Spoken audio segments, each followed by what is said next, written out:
More than 100 civilian boats are about to challenge a naval blockade. This is Kenya News Update today. Coming up, you'll discover the massive civilian armada sailing into a war zone and why this mission is being called the biggest protest of its kind. Meet the activists, doctors, engineers, and Nobel laureates. On March 29th, their lives will change.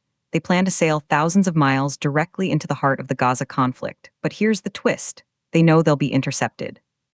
Last time, over 450 people were detained, including a famous climate activist.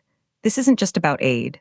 This is a direct challenge to international law and military power, and the world is watching. The mission was announced in Johannesburg at the Nelson Mandela Foundation. Mandela's grandson, Manla Mandela, stood before the crowd. He said this cause is for those who want to stand for justice and dignity for all. They chose this location to highlight Nelson Mandela's historic support for the Palestinian cause. The flotilla's name? The Global Sumud Flotilla. Sumud means steadfastness, and their resolve is being tested. Last October, Israeli forces halted roughly 40 boats in a previous mission. This time, they're bringing over 100 vessels. The scale is unprecedented. But here's what nobody's talking about. The people on board, activist Sumira Akdeniz Ordu revealed the plan.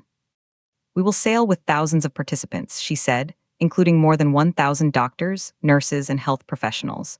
War crimes investigators and engineers will also be on the boats. They are inviting participants from every nation. The departure will be from Barcelona, followed by stops in Tunisia, Italy, and other Mediterranean ports. And then, something shocking happened. They called on the international community to prevent Israeli forces from intercepting them. They claim protection under international law, but a naval blockade is also a matter of international law. This creates a collision course. Here's the part that will blow your mind. They aren't going alone. A land convoy is expected to attract thousands more activists across Tunisia and Egypt. This is a two-pronged global mobilization. The stakes? Catastrophic. A confrontation at sea could trigger a major international incident. Yet the organizers say supplies reaching Gaza are still insufficient, despite a ceasefire reached last October that included guarantees of increased aid. They're sailing into what they call a moral vacuum. But if they're protected by law, why were they stopped last time? The answer lies in a tense legal gray area. And then the final preparation. The date is set. The boats are ready. The world holds its breath.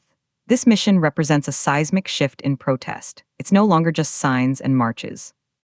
It's civilians putting their bodies on the line in a coordinated international flotilla. Some see them as brave humanitarians. Others see them as provocateurs disrupting a complex military situation. The tension is palpable. If they succeed, they could rewrite the rules of humanitarian intervention. If they fail, they could face detention or worse. But the biggest question remains unanswered. Can civilian boats really change the course of a war? The implications are huge. This flotilla challenges how the world responds to blockades and humanitarian crises. It puts the Trump administration and international allies in a difficult position. Do they support the right to deliver aid, or do they support Israel's security measures? The controversy is guaranteed. Some say this is justice in action. Others say it's a reckless stunt that risks lives. But here's the final, haunting thought: if not them, then who? Do you think this civilian flotilla is an act of courage or a dangerous provocation? Drop your take in the comments. Subscribe to Kenya News Update today for more on this developing global story.